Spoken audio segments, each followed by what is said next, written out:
this.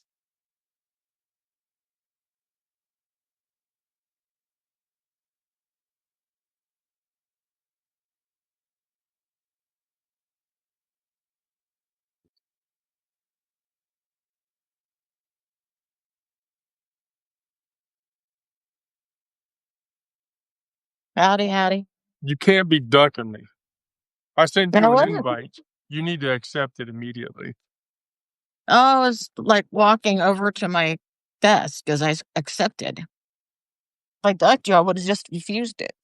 Okay. Which that's how you told me I could refuse your invites. Give me a direction here. What do I look like? I wanted to wait, by the way, until we got much later in the day before I announced that Charlie Kirk was dead. Hi, Joe. By the way, I don't know if anybody knows, but Charlie Kirk is actually dead. I wish that was a good thing. Well, I mean, here's the thing. I mean, with Charlie Kirk not being alive, that does mean that he can't be out there spreading hateful rhetoric. But Yeah. with the conservative media trying to paint the shooter as a trans person, Really? that Already? means, huh? We don't even know who the heck they are, and they're already fuckheads. No, the Utah police have a person of interest in custody, and so yeah, so the media is being like super fucking shitty about it. Need my water. So I mean that right. So the White House is they're gonna have a service for him in. They didn't even like notice the Minnesota lawmakers that were killed. Said Right. nothing about it. Right. And conservative pundit at best, shit stirrer at worst, and we're gonna like flags half mast and all the other shit. Right. So It's a good thing I have water so I can keep refusing to be too deliberate in my disgust at this. you're disgusted. Yeah, I'm disgusted. Oh, I'm thoroughly disgusted too. I mean, he's one of the reasons there is so much hate in this world. One less hateful voice. he was Hi, very Brandon. much. Hi, Brandon. Hello. He was very much a hateful voice. Anti-gay, anti-trans, anti-minority, anti-everything else. But very quote-unquote pro-Christian, as in Christian white nationalist, because he didn't mind white people, which is why he was in Utah, because there is a very large concentration of white people there. Yes. I mean, conservative people on top of that, remember, because, Utah is decidedly Mormonistic. Oh, yeah. In nature or whatever. And so that's the thing that sort of puzzles me is that the trans population and the queer population in Utah is not large.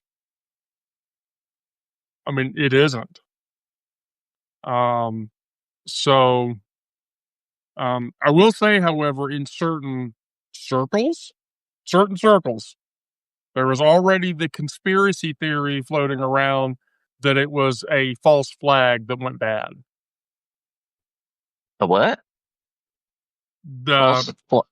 False flag. False flag. What do you mean?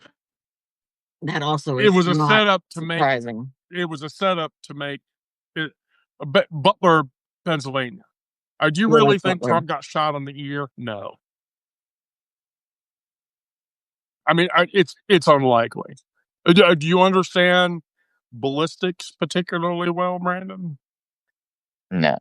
Okay, so let me just explain it to you like this. If a bullet were to just graze your ear,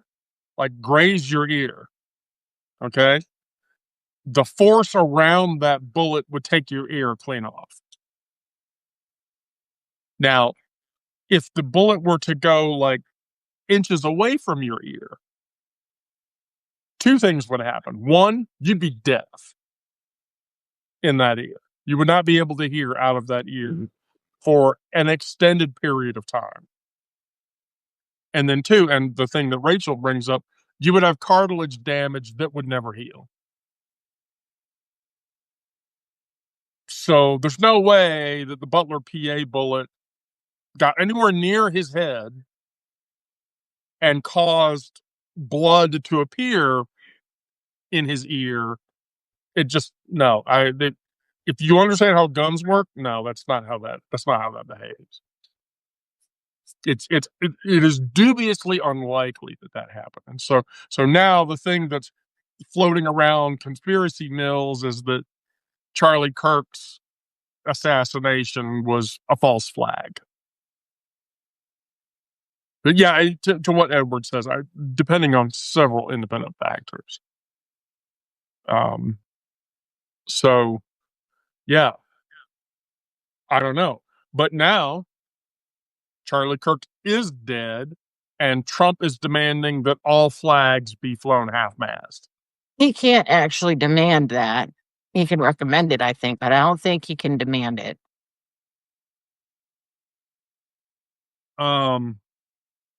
He's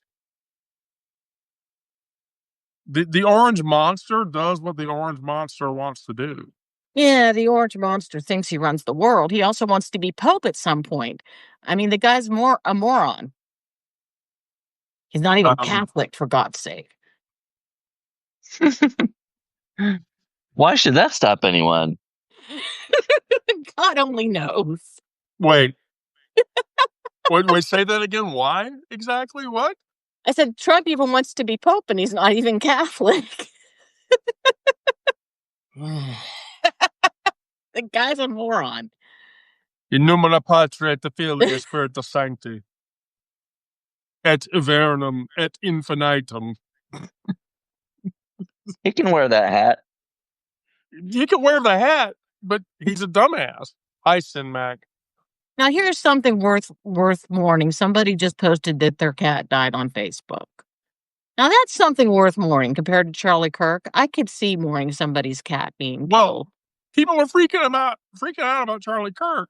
And there's kids that were killed in Colorado, weren't there? Colorado students were killed.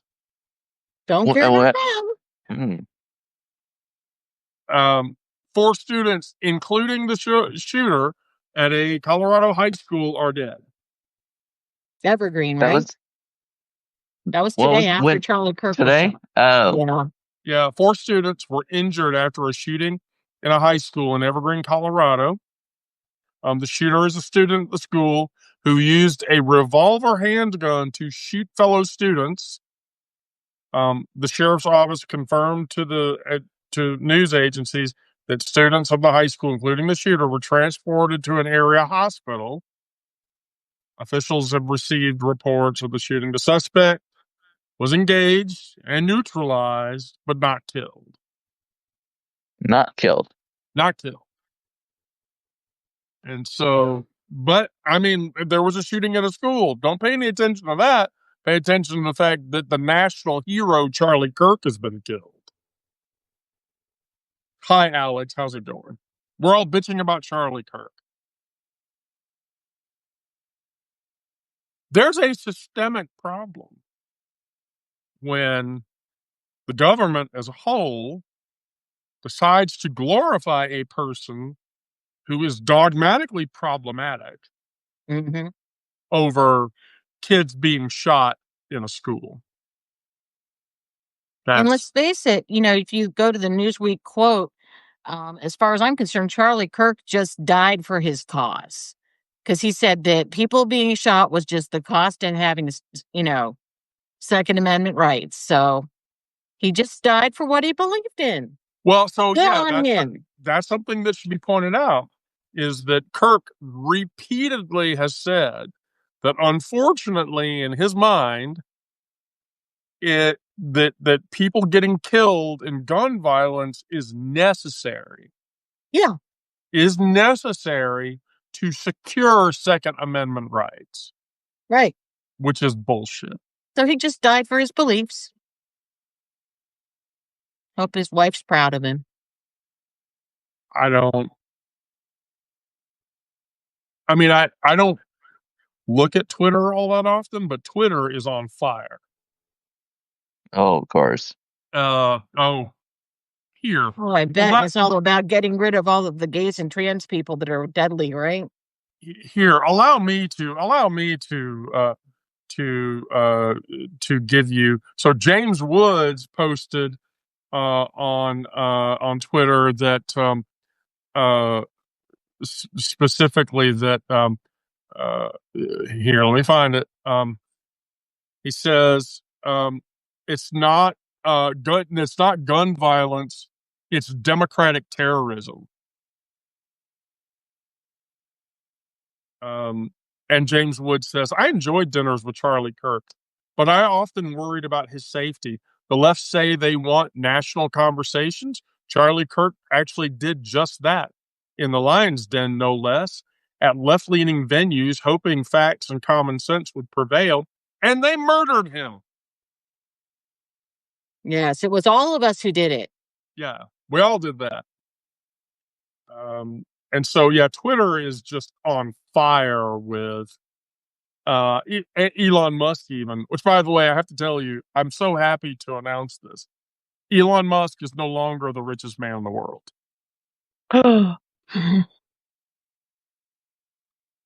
Who is? Who is? Hey, Lisa, can I sub you out for Rick? I figured you'd ask. Go ahead.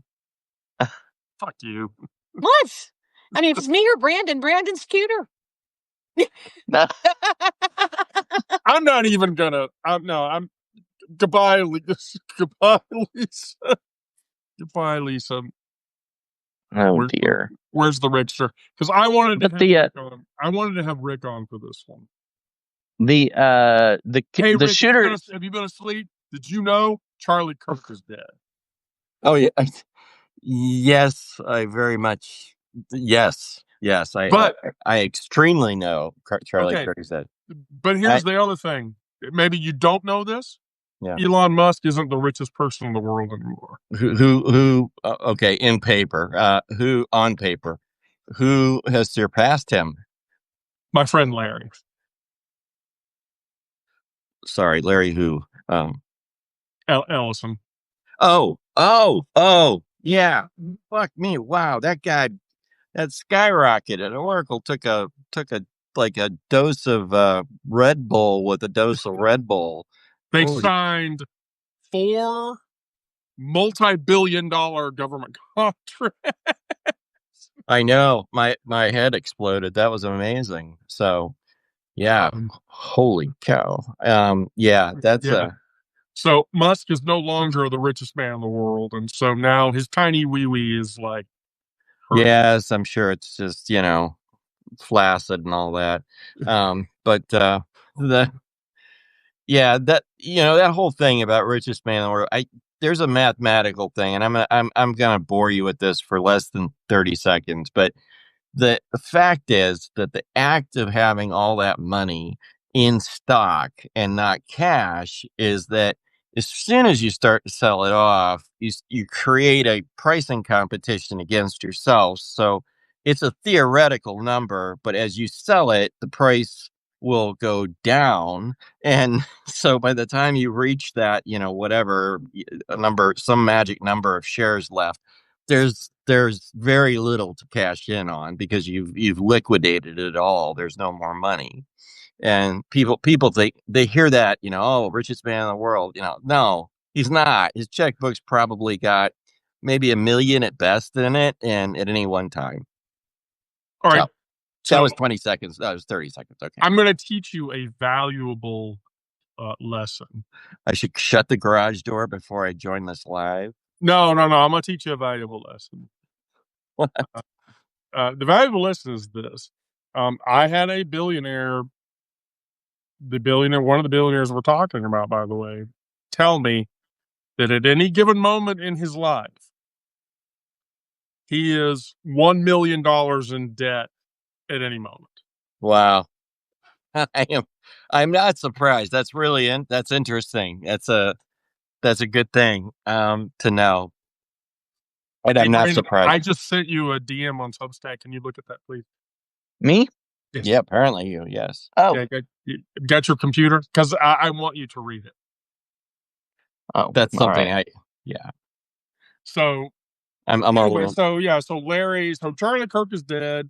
Larry is now the richest man in the world. Yep. And Cash poor. I love it, Alicia. Yeah. Cash poor. Right. And And I wanted to, just for grins, I wanted to send out an analysis I did, and this is back in the days when I was, screaming into the void of Substack, where I had like three people read my shit per day, and I did this analysis, and I thought, well, here's the deal: if we take that top 99, that top 1%, and uh, extract the wealth, the dollar amount, we end up with roughly 40. I want to make sure I have this right. I think it's $43 trillion that is concentrated up into that top 1% just in the United States. And then I looked at it in a very linear way, not like what I just described about how being, I just said if you really literally could just convert all of that paper wealth into paper money without fucking up the entire economy, what could we do with that, right? And the analysis was partly generated off of a model that a guy at Stanford came up with back about 15, 20 years ago. And it was really cool. I mean, it's unbelievable in wealth redistribution. If you look at just what can be done with that kind of money, we could build 20,000 hospitals. I mean, just these are things off that I remember off the top of my head. 20,000 hospitals. We could have an entire network of Silicon Valley startup type of entrepreneurial hubs in the United States. We could have trained doctors. We could cure world hunger. We could do all this, and we would still have lots of money left over before I even get down on the lower parts of the list. And it was kind of fascinating to do using the same parameters of the model, but just plugging in, the wealth that is in that 1% at the top. And it's yes, we're all sitting here cash poor or living paycheck to paycheck as a function of people who have just way too much fucking money. They don't even need what they have. They can't possibly spend what they have in their lifetimes if they tried really, really, really hard. So I'd like to try. That would be yeah, nice. I mean, yeah, sure. The thing, my one of my best friends ever in life, a dude I worked with going back 20 years now. And one of these days I'm going to be on one of these lives and somebody's going to say, yeah, I remember you. And anyway, this guy, he was like very honed in on what did he want after he reached a certain point in his career. He reached senior vice president in a big company called Web Methods. I don't know if you ever heard of it. But yeah, so remember when Web Methods was a thing before they got bought by that German company? Anyway, he made his money there, or he made his title there, but he was really on this existential crisis of like, what do I want to do with my life? And what is my goal? And so he spent a couple of weeks and we talked about it a lot. Back when I was drinking, we closed the bar a couple of times doing this, and finally he comes back to me one Monday morning. He says, "I finally figured it out on Sunday." He says, "I want to make $2 million because at that amount I can basically choose to do anything that I want, or I can just live off the interest of that income." Now, this is 20 years ago, so, adjust for inflation. But you get the idea, right? He's like, the idea is maximum choice. He wanted to have the ability to choose his destiny, and he figured that that was possible at exactly somewhere around $2 million. He would be sufficiently wealthy. And I had an opportunity to check in with him. He became a CEO at a small company in the area in Cleveland. And I checked in with him, and he's like, I said, "Did you make your $2 million?" He's like, "Yep." And he says, "And I'm in debt." and I have one divorce down. I'm working on a second, and he says I don't feel any better about the choices that I've made because I had that $2 million. And I'm like, dude, I'm so sorry that didn't work out for you, but I'm not that surprised. So yeah, this whole Charlie Kirk thing, though, I want to go to that. Or sorry, if you were going to say something, I didn't mean to jump. Well, no. I wanted to skip to Brandon. Yeah. I want you to read the thing I sent you because I think I did. I think that'd be a good thing to talk about. And Oh, Brandon. So, yeah. Stephen King lists his 10 favorite movies of all time. Oh, okay.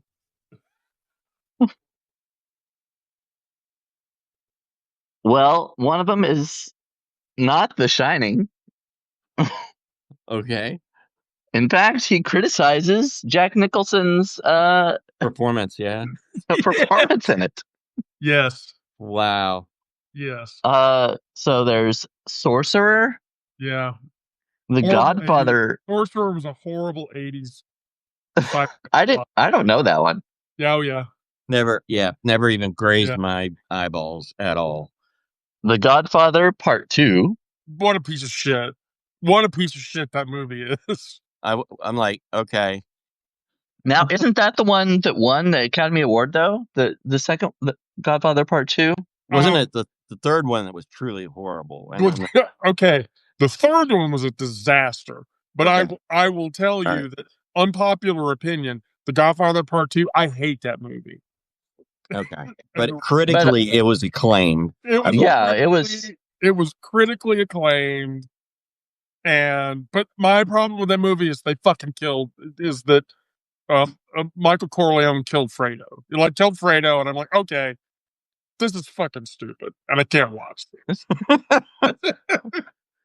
It's like one of the few sequels that have won an Academy Award, though, right? Yeah. The Getaway. Okay, yeah. Was that Charlie Sheen? I think so. I didn't look. Oh no, that was McQueen and McGraw. So that was a Steve McQueen movie. Okay. Yeah. I'm thinking of something different. Yeah. Steve McQueen, Alan McGraw, Ben Johnson, and Sally Struthers was actually in that film. Oh. Interestingly enough. So, right. Groundhog Day. Oh, who the fuck can argue with that? Yeah. I mean, I liked it, but a lot of people did not. Yeah. A lot of people didn't really like it. I had a delayed negative reaction to that movie. It was the oddest thing. I loved it for a while, but then there was like a point. I think I was stuck in a hotel in like Des Moines, Iowa, doing some consulting work. So I was there every night. And the only thing on pay-per-view was that fucking thing. And so I watched it and over, and it finally clicked. And from that day forward, I never wanted to see it again. I was in Omaha, Nebraska. That's where the fuck out. Now I remember. Oh my God. Oh, I like Omaha. Oh, geez. Yeah, yeah. Anyway, sorry. I was still drinking back then, and I could barely find a place that, Well, here's the thing. It was like Groundhog Day, Bill Murray, right? So, why would you even question that? Okay, yes. Oh, back to Omaha. Omaha has a lot there. I was like, I want to go back again. I loved it. Okay. Maybe that was what year were you there roughly? Well, it was just this year.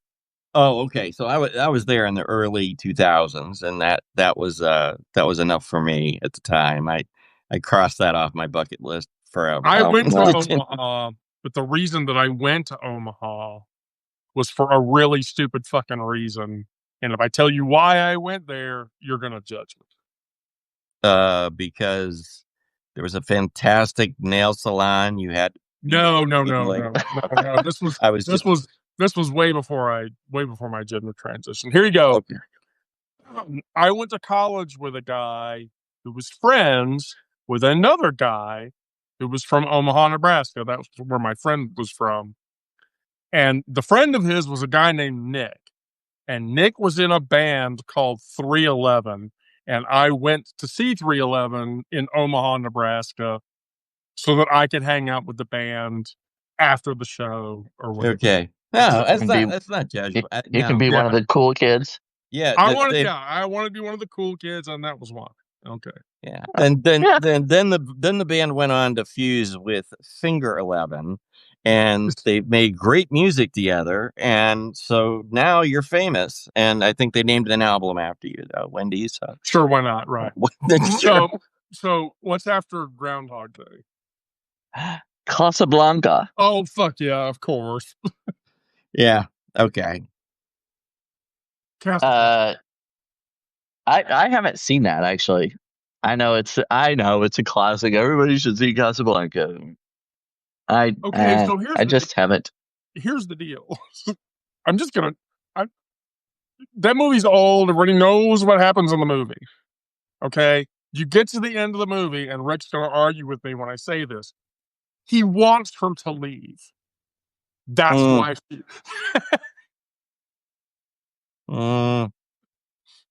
They're having that like moment or whatever, and then everyone's like, no, he wants her to stay. No, he wants the bitch to leave so he could go back to the bar and have a good time. Yeah. Maybe not today, maybe not tomorrow. But that's why. Yeah. Play it again, Sam. Right. Fuck. Okay. Next. Treasure of the Sierra Madre. That's actually a really good movie. I don't know that one. It's old. It's an old film. But that's I'm with you, Brandon. That one is out of my league. And then da-dum, da-dum, da-dum, da-dum, da-dum. We're gonna Jaws 1 or just Jaws 1, 2, blah blah blah, or Jaws. I kind of got a fin going on here. Yeah. Okay. It just says Jaws. The first, I guess it must be the first one. Fuck you, Charlie. Fuck you telling me I'm old. That's why I've seen it. Okay, Wendy, I'll tell you you're old, and that's why you've seen it, because I'm older than you. I can say that with kind of guilt-free, whatever the fuck, right? I got 5 years on your ass, so we're gonna need. I think I could go with the. I mean, at the time, it was like, everybody was afraid to go in the ocean after that, and I'm not gonna do. Well, we need it re-released now because crazy fuckers are getting in the ocean again, and they're actually getting limbs bitten off. So I see that every day. It's like the mainstream media just has to cover it. There's another. Did you hear about the guy down in Australia? Yeah, no, I don't. I may have. I don't really record it. Shark attack. A great white attacked a guy and literally shorn off like the entire left side of his body. Oh yeah, he died. Did he live? Fortunately, he's all right. Oh, all right. You funny. Okay. He's upside down, all right, because it was in Australia. All right. Look, tough crowd. I'm here all week. Tip your waitress. That's right. We'll tip, yeah. Okay, the next one. We'll empty my ashtray too. Next. Yeah. Mean Streets. Oh yeah. I don't know that one. That one's another. That one, 83, I think. No, 73. That was 73, and that was 73. Scorsese with De Niro. Oh, that was before I was born. Yeah, Scorsese. Well, De Niro. Yeah. Okay. That was De Niro, Keitel, Richard Romanus, and Cesar De Nova. All right. So here's what I'm going to tell you. I am shocked that I have not heard The Shawshank Redemption, because I consider that to be the best movie that's ever been made. Huh. Well, I haven't finished the list yet. I've got 2 more. Okay, maybe it's on the list. All right. It's not, but I'll. Brand, way to set it up. Go ahead. We're all just hanging out here for anticipation. Close Encounters of the Third Kind. Yeah, I figured that had to be on there sooner or later. Right. Steven Spielberg. Close Encounters of the Third Kind. That weird hand gesture thing. Wait, every time I watch that movie, I want to get a plate of potatoes and make the potatoes into. Brandon? Have you ever seen the movie? No, I haven't. Yeah, well, okay. I mean, It's old. Okay. Tempo. Let's keep it moving. One? That's all right. It's another old one that I haven't seen. I know. I need to go back and watch some of these classics, but yeah. Anyway. So I've seen the list, so I know what the next Yes, list. KK. Yes, we are. So here you go. Like, we'll see if Rick has seen the last one. The last one on the list. Yeah, last one. Double Indemnity. Oh yeah, I have seen that, but it's a hell of a long time ago. Wow. Doesn't it? The major stuff doesn't come back, but it was a great plot. It was a great plot. Isn't that Barbara Stanwyck? I think yeah, that rings a like bell. Fred McMurray and Barbara Stanwyck. Yeah, that rings a bell. I don't know. I can kind of understand that he excluded some of the ones that, like Shawshank Redemption, or the ones that were adapted from his own works, because as an author, you have a vision in mind. You see your character. You've lived with these characters and developed them and everything, and then they're put on the screen, and you're like, "That's not who that is." I mean, you know what I mean? I mean, it never will live up to what your imagination was. So, right. Even though we look at Shawshank Redemption and say, yeah, that was a great film, and I agree, I think it was. But if I wrote the book, then I might not think so. You wouldn't rank that in your own. But here's the thing, too. Let's be clear that King wrote the story of Shawshank under his Bowman pseudonym because he thought it would not get any traction of any kind. And so, yeah. So, Craig, we talked about Charlie Kirk, and we didn't celebrate that Charlie Kirk is dead, but we're just sort of trying to mix it up. So we're not morbidly talking about how Richard Bachman, right, Lisa? I could never remember his pseudonym. Who was that? Sorry, Richard Bachman was Stephen King. Yeah, Bachman was Stephen King's pseudonym. Got it. I asked a friend of mine if she had ever. Well, if one thing, I'm disappointed that there are no musicals on this list. Yeah, number one. That would be one of my top 3 complaints. But I was asking a friend of mine. We watched 7 Brides for 7 Brothers when we were in high school. That was like in our choir class or whatever. Have you seen that? No. 7 Brides for 7 Brothers? Yeah, of course. Yeah, I know. I thought that was kind of. I'm a theater queer. Yes, I've seen that. But I mean, if you look at the premise of it, she looked it up. She was like, they kidnap women and force them to marry. I'm like, oh yeah, well, yes, I guess that kind of did happen. Oh my God. Not so sure that would fly today, but no, probably not. Yeah. I mean, I'm still waiting for them to remake like my favorite musical is the Brat Pack musical, Robin and the Seven Hoods. Oh, I haven't seen that. To remake that, but they won't ever do it. Yeah. Well, anyway. Because they did that with Ocean's 11 or whatever. And I love that movie. I love the remake of Ocean's 11 more. Yeah. Than the original. Even though that was, they put a lot of thought into that story on the second go around as well. Yeah. It was that made way more sense. Mm-hmm. Yeah, I didn't see the first the original. I had them backwards. I saw the newer one first, then later. Oh yeah, the second one. But yeah, I thought the second one was. I thought the first one was not as good as at all as the second.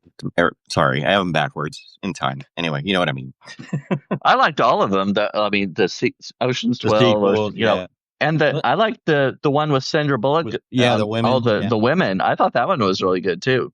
Yeah. Well, that was like brilliant. But get this. I was reading the other day. They're going to do it again. They're going to make another. They're going to make another Ocean's movie, and I'm like, oh. With the women or out of the towel. Well, I mean, did you see how they did the remake of Naked Gun? Mm. Well, I saw that they. Yeah, I haven't seen it, but so in the remake of Naked Gun, the trailer is hi Rouser, is that Liam Neeson is Drebin's character. Okay. Yeah.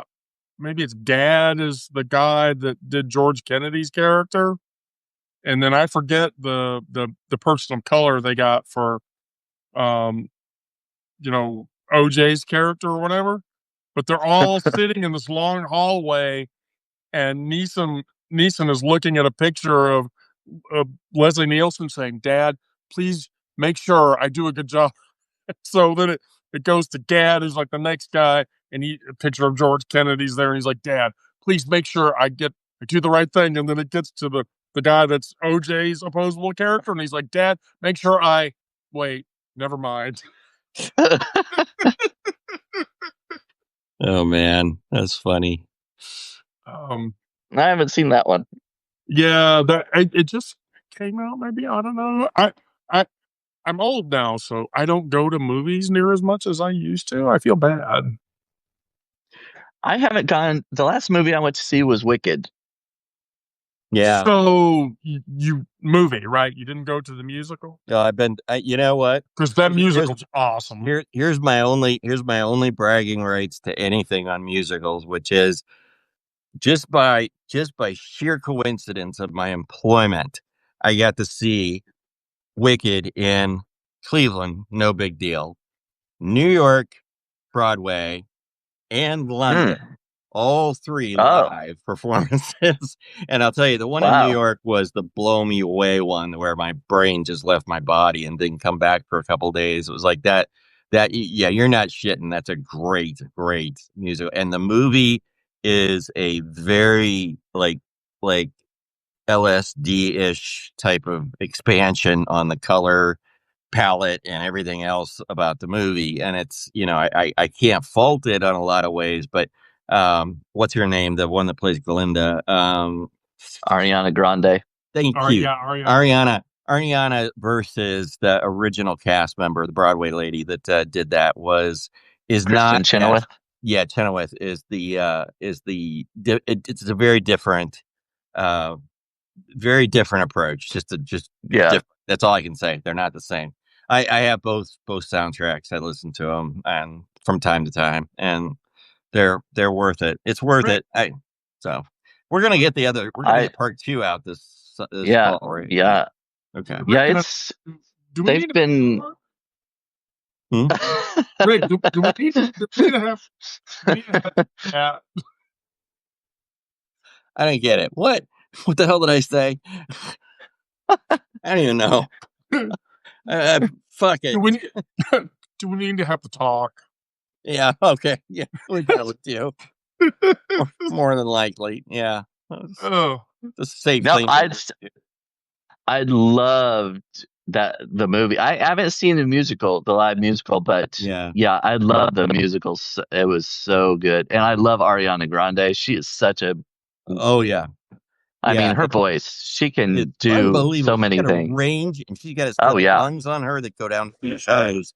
I swear to God, I've never seen anybody with as much lung capacity in such a tiny frame of a body. It's like it literally must go down her thighs into her kneecaps where she's got like extra storage of oxygen. It's unfucking believable. She can hit and stay on up there. Oh, look, there are certain people that, I used to feel that way about Pavarotti. I mean, when you actually watch him, he's kind of barrel chested for a guy or whatever, but Holy shit, that voice. Yeah, and most of us are born with most people are born with about 3.5 to 3 3/4 liters of air in our lung capacity. And you look at Pavarotti, for example, he had 5 liters of air. And I don't know what Ariana Grande's amount is, but I know it's been measured and it's probably somewhere out there on the internet. But people like her with especially small frames and of Latinx type, back, they can sometimes clock in like with a body weight of 105 and still have 4.5 liters of air in their lungs, and still, there's nothing abnormal about it. But it's like, wow, she just blows me away. So, And I yeah. think she's so funny. I mean, she's a really good Oh, yeah. actress, actually. Yeah. I mean, that's not her original chosen profession, but she does such a great job, I think. Well, she was, this is going to sound really weird, but I used to go when I was working this really stressful job. I'd come home and I'd flip on, what was it, Nickelodeon, and I would watch SpongeBob SquarePants. Yeah, you can laugh at me all you want, but I watched. I'm not laughing. I watched SpongeBob. I would zone out on that because you know what? There's nothing I have to fucking pay attention to. And then right after that was that damn it, the name of the show escapes me, but it's where Ariana Grande played the airhead on that as a kid. And it was like she and her partner or whatever in the thing. I sit there and just watch it and like zone out on this meaningless crap that was coming out of their mouths. I didn't pay any attention to it. It just went in and out. But it was almost cathartic because I didn't have to think. Because all day long in the situation I was in, I was like, Rick this, Rick that. I was like, ah. So I was so happy to watch it. And then she just blossomed out of that into holy shit, Bill. She can sing. She's got a voice. And well, Cynthia Erivo too is Yes. absolutely phenomenal, Unbelievable and amazing woman, just unbelievable. So talented, and I'm looking forward to. I'm definitely going to see. I don't go to the movies all that often either, but that one I will go. I haven't been to movies since basically the pandemic, but I told my wife when Wiki came out, because of the Cleveland, Broadway, London, I said, we're going to see this one in person. And she's like, she'd never seen it. She'd never even heard of it. And she's like, why? And I'm like, we just have to. And now she's like all amped up for the second one to come out. And for us, we're going to see that one too in the theater. So that's they were showing videos of like straight guys too, just everybody saying, the sing-along, how much they enjoyed it. And so many people actually went and saw it 2 or 3 times, Yeah. I would have gone back and saw it again. Easily. That movie is gay as fuck. I don't give a shit. That movie can be gayer than it is, and I would be happy with it because it is so brilliant. This is why you want gay people doing costumes, directions, and fucking filming it. Because they've got the eye and they've got the brain that makes sense out of it. And that's what I have learned in my years of relative to film, art, and musicals, that you want the gayest possible person you can possibly get with the talent, right there. So I'm going to agree with you up to about here. Okay. And then I'm going to disagree with you for this. And my argument for this is one in which you were not going to argue with me when I say this. And so I will say this. I love the book, T.S. Eliot's book, The Curious Case of Cats. Yeah. Which is the book that the musical Cats is based on. Yeah. I love that musical. If you don't love that musical, I don't. Right. I love it. Yep. But the costume designer for the movie. Okay. For the movie Cats. Now, I've seen that musical like over the years, like 10, 15 times. I went to the movie. I got halfway through the movie and I said, fuck it. I am because this is horrible. And I confirmed later, by the way, that the costume designer was gay, was a queer person. Wow. That, no. Yeah. Okay. You got me there. Absolutely. I didn't think it was as bad as people said, though. I really did. I thought it was all right. Did you have a comparison to like a theater experience of some kind? No. Okay. That helped. That's the only. Yeah. Yeah. I'm sure. Yeah. I'll put it this way.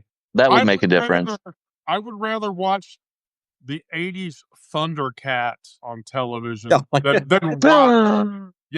than watch the Cats movie.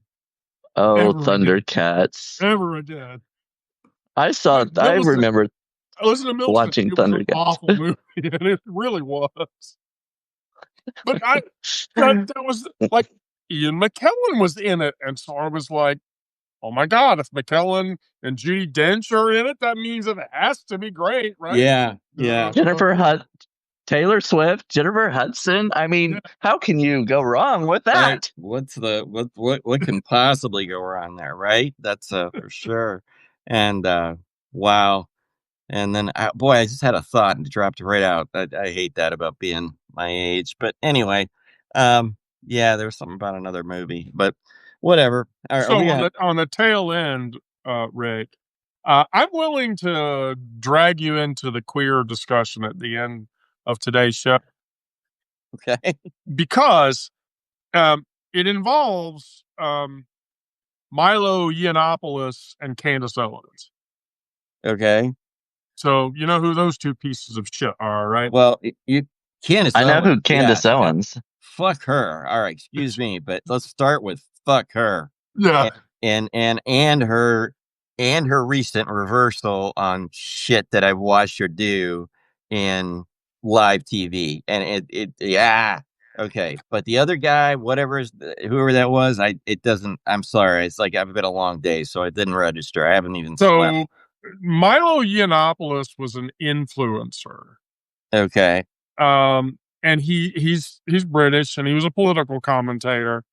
And he was rhetorically the most inflammatory British commentator that you would ever have run into. And he was born in 1984. He was a Breitbart editor. Okay. Yeah. All right. Right. So with all the shit going on with Charlie Kirk, or like all this like build up about trans people, the trans shooter, and I imagine that Owens and Yiannopoulos are going to continue on this. They've come out and had published a long interview between the two of them about the state of things in our community and what needs to be done about it. And so I was going to write a piece about it, but the notes that I had, I got through it and I'm like, I don't know if I can do this. Yeah. So here's what happened. So they talked about gay parenting. So Milo Yiannopoulos is viscerally against gay couples raising kids. And so Yiannopoulos says that suggesting that raising children requires two people of the opposite sex is,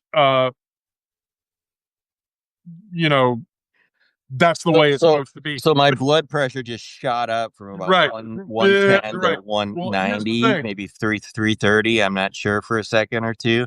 Yeah. And I will tell you, of the many gay friends that I have, and of the now at this stage in my life, most of them are married. They were not always so.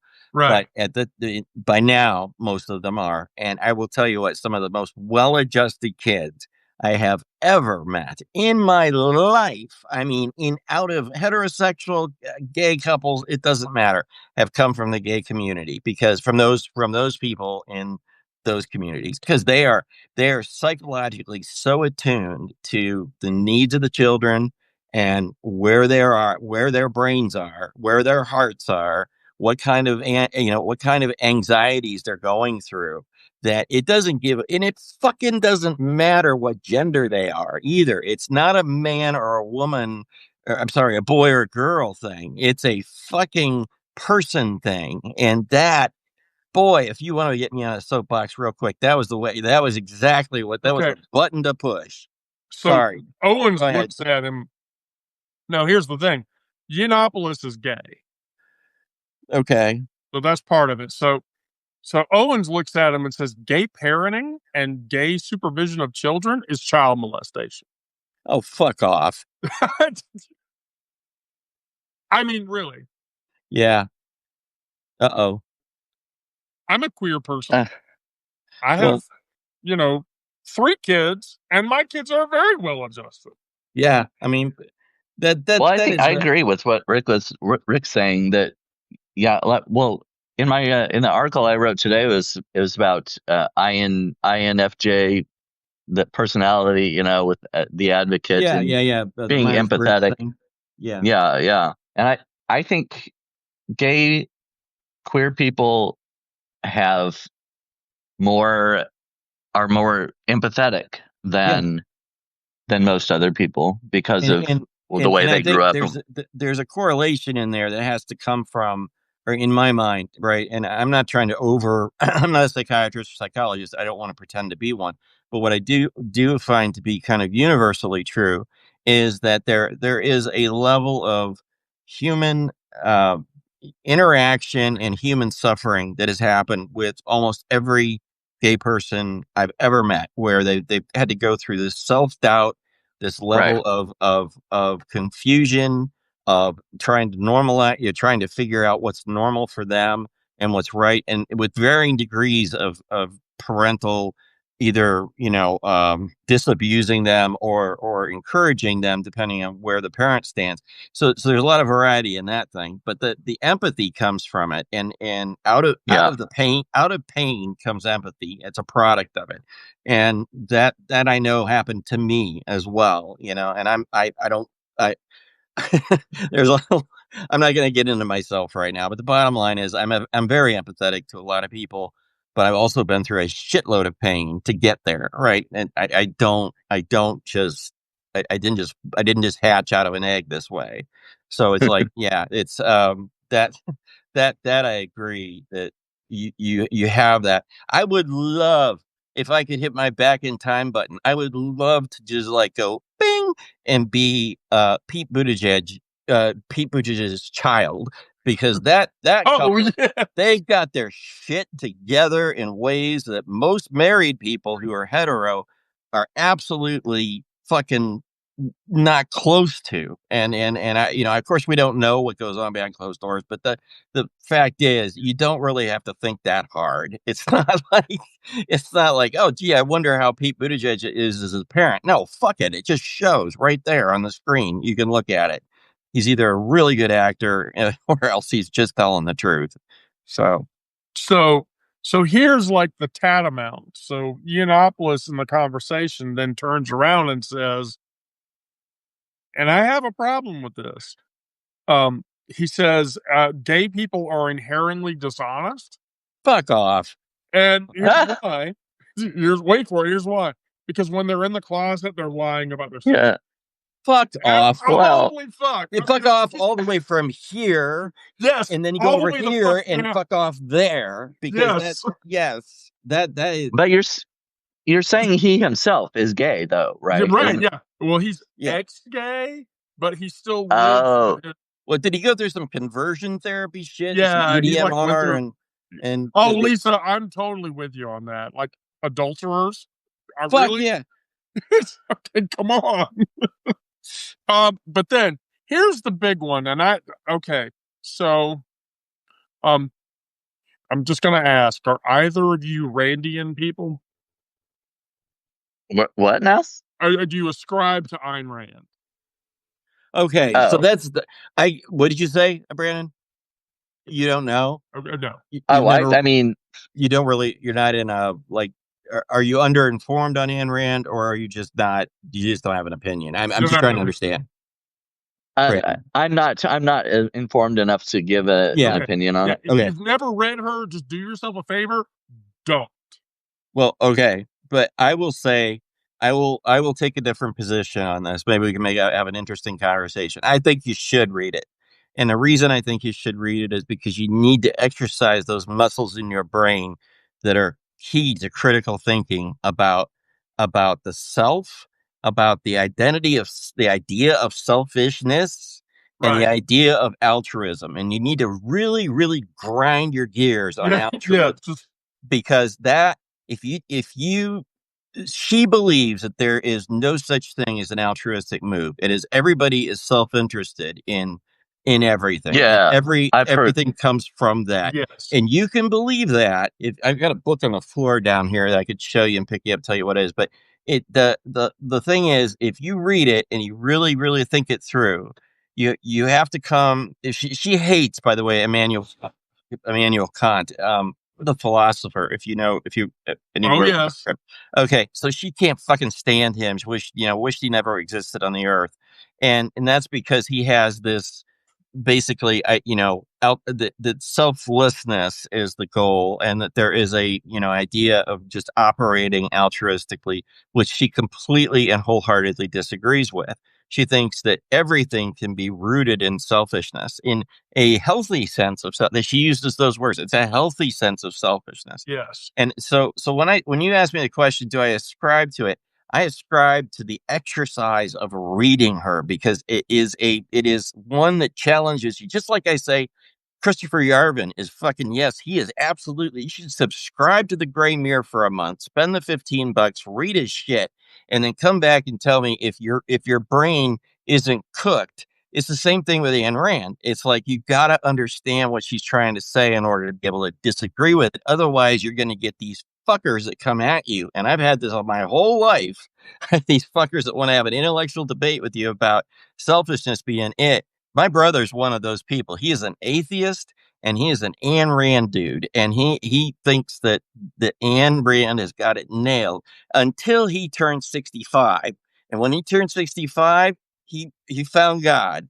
And all of a sudden, Ayn Rand disappeared out of the picture, and selflessness started to take over. His whole character did like a 180. And I was like, wow, where the fuck did 64 and a half years of your life go? Sorry. So I have a very special connection to Ayn Rand. Okay. And I'm want to hear it. Yeah. Okay, because you want to hear this. So, my ex-brother-in-law, so that's the guy that was married to Gizmo's mom's sister,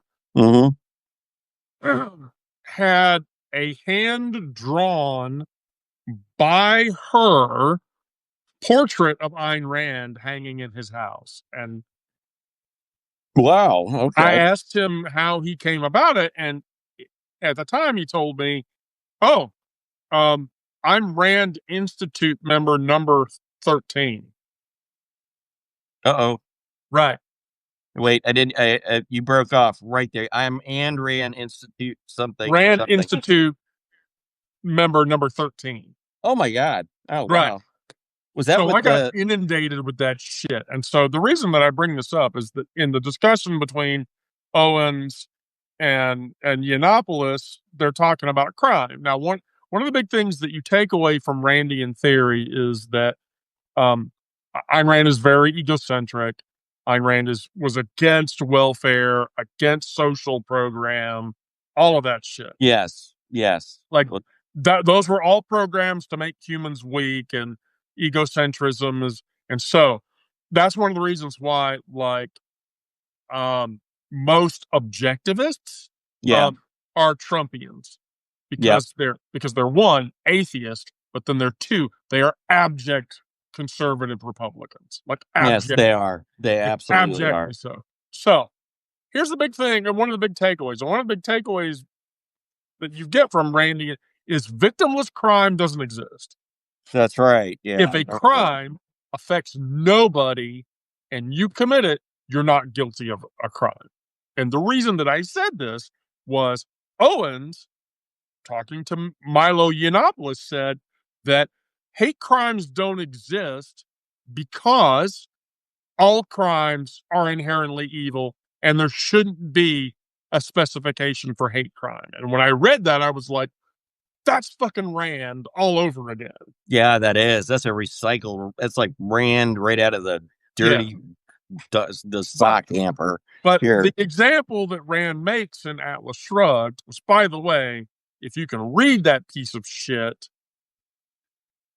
because I want to just tell you. Well, there's a movie in 3 parts, right? Yeah, there's a movie in 3 parts. You can watch the movie, but even that's hard because the book is like 2/3 story, and then the last third of the book, and that's a lot of it, is the fucking John Galt speech or whatever, which is right, super fucking stupid. But anyway, so like Dagny or whatever is like Dagny industrialist. You're right, and he owns a building and he burns it down to the ground. Yeah, and they arrest him for arson, and he's like, "No, I shouldn't. That's not a crime." Right. But it is a crime. Yeah.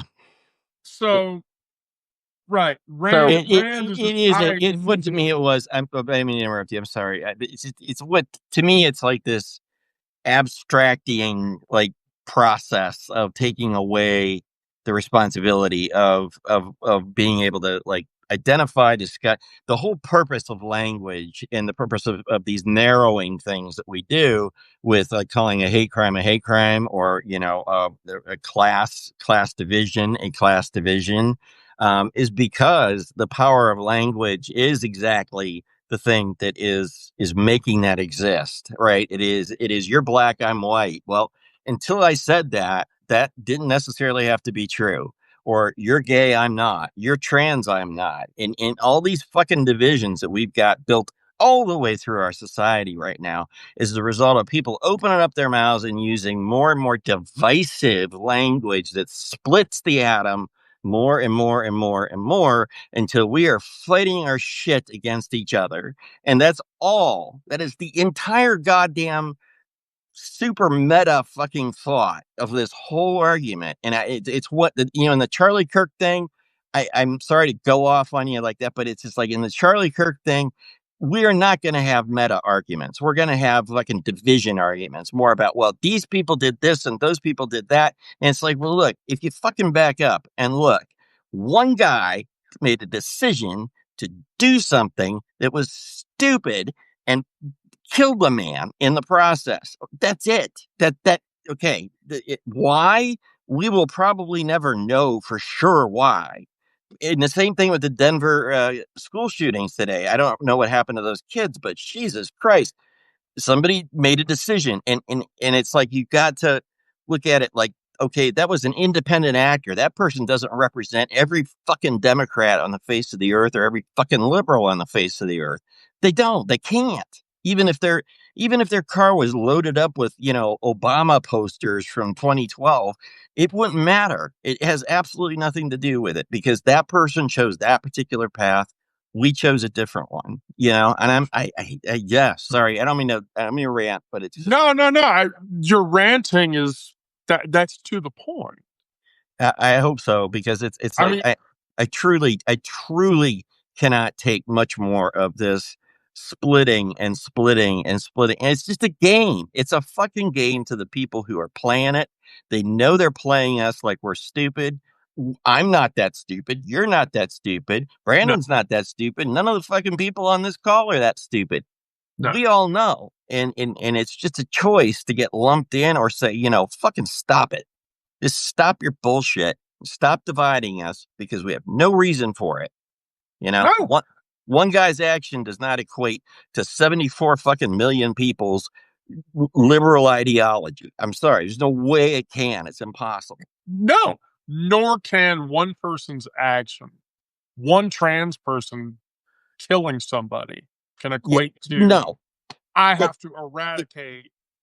I'd take away all the guns of all the trans people. I got to eradicate, you people, all that horse shit. It's like, no, you do not have to do that, because that is again dividing us into groups and sects that don't exist, sects, SECTS, that do not exist. And it's like that's sorry, I get fired up.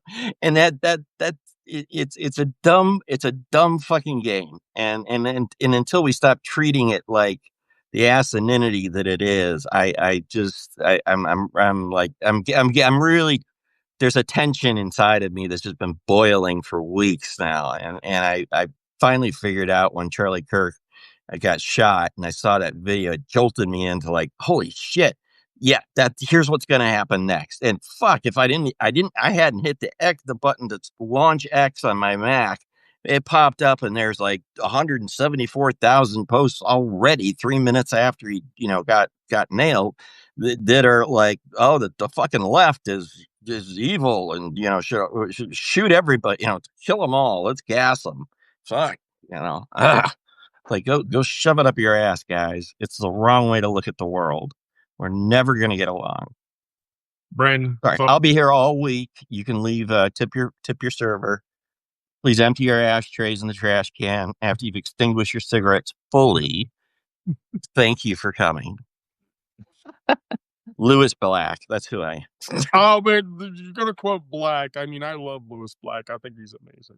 But Brandon, The Old Testament is not your goddamn book. That's a goddamn book. Sorry. Anyway, thoughts, Brandon? Well, please? yeah. I mean, it is. It's just ridiculous that you can say that a person of one certain demographic represents everyone in that demographic. It just doesn't make any sense. But they don't do it with their own. No. And see, that's that whole thing about. I don't know if there's any data people on the call, but or might recognize this phrase, but this thing is called, correlation is not causation, right? Right. There is causation is not correlation. It's like it is not, the two things are not lined up. So if you're gay, that doesn't mean that one person who does something is gay equals everybody who's gay is going to do that thing. Right. And if you're trans, same thing. If you're hetero, that's the same thing. By the way, I have to ask a really random question. In the gay community, is the word breeder still used frequently to describe hetero? It's been on my mind for a while because I okay. Gay friends. Okay. You're asking me if breeder is used to describe a heterosexual person? Yeah, because it was my gay friends. They used to use that term all the time. I haven't heard them use it. I was just curious. Okay. I'm in a safe space. I might as well fucking ask while I got your. Might as well. I'm gonna let Brandon answer that question, but Brandon, if you don't answer that right, I'm gonna do it for you. Oh gosh. No. Well, I mean, I think it's used sometime as a negative connotation. It's a pejorative term. It's not. They're always fucking like nailing me with it. Like, you're a breeder. Shut the fuck up. Okay. Well, right. It's a kind of a negative, but usually in a humorous or kind of sarcastic kind of way. That's right. Yeah. That's where I hear it. That's where. Okay. All right. So it's not a dead term. It's not something that fell off the. No, but depending on which gay circles and queer circles you are in, using that term has an entirely different definitional euphemism attached to it. All right. Maybe you got to DM me whatever the hell that might mean, because I don't know when I. Oh no, that's easy. That's easy. Okay. So there is a phenomenon in the gay community called bug chasing. Yeah. And Brandon, I know you know what I'm talking about, right? Bug? Yes, bug chasing. Oh, I don't know if I know that. Oh, okay. So here I'm going to educate you then. So, at the height of going into the mid to late 90s, that euphemism of bug hunting turned into people who would contract HIV purposely. Oh, yeah. So that their playing field would be, the rationale. If I continue having sex with guys, I'm going to eventually catch it anyway. I might as well just catch it now and get it over with. I have heard of that. I didn't know there was that name attached to it. Oh yeah. Huh. Yeah, there's So did not know that. Oh yeah, well. Yeah, I knew of that subset of people, but no, I don't think I heard that bug Thanks, chasing. Elaine, by the way. That was a great comment, Elaine. I appreciate it. Sorry. Just didn't mean to interrupt you, Brandon. Sorry. Probably used the word breeder until I had enough friends around me who had kids. Oh. Yeah, I mean, it was just... I can't believe, Brandon, there's queer terminology I know that you don't. I find that. I mean, it's life. We all learn as we go. I'm out in the middle of nowhere. I'm not always around. It's not like somebody drives down up his driveway with a bicycle in hand. Well, here's All right, the look, updated gay handbook. Here you go. Right, you know? right. No, Brandon, just go to Urban Dictionary and spend like a day or two on Urban Dictionary. Yeah. And then you'll be fine. Soak it all in. Okay. Yeah.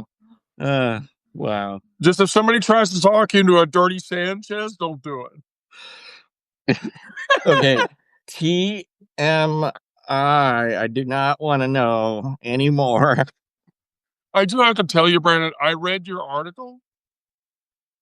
Which one? The one you published today, because I don't know if you saw it. I cross-posted it to our reader. Yeah. Because I wanted you to get visibility or whatever. But I made a comment there. And so, because you asked a question, so I had to ask with a question. Oh, I don't think I've seen that yet. Oh, it's there. It's there. Yeah, I can even read it to you if you want. Oh, I don't. I mean, I'll so, I always asked, did you peg me? And I said no. Right. But yes, no, that but question. You want me to? That question. Oh gosh. That was more of a rhetorical one.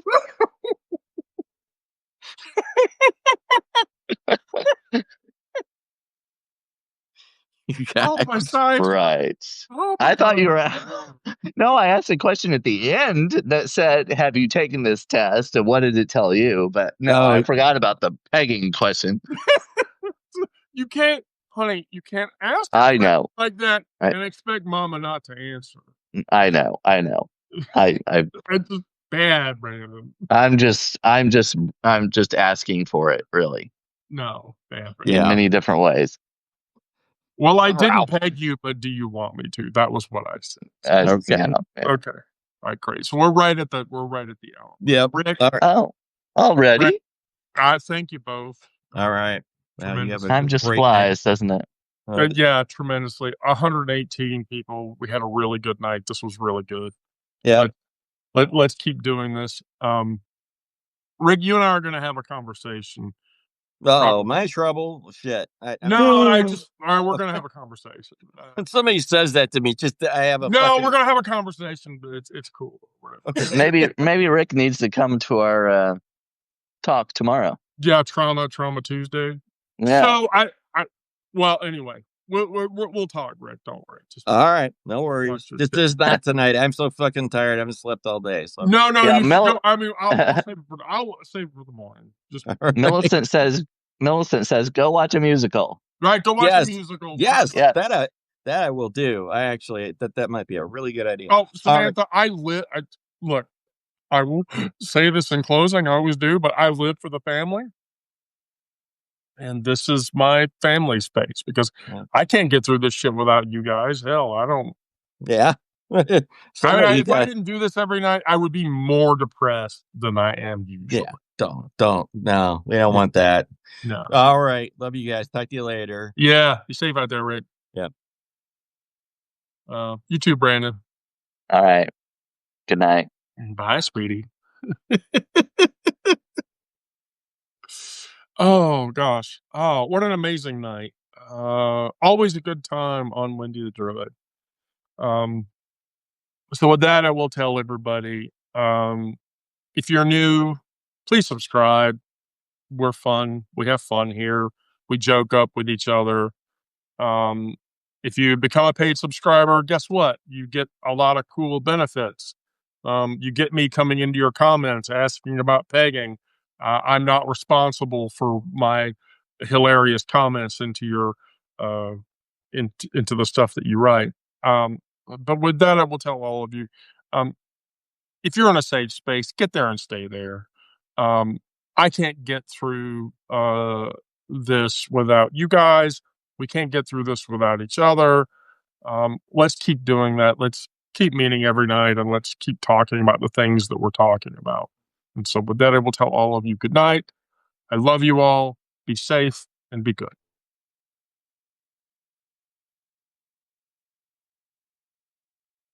Thank you, Rob. I love good customer service.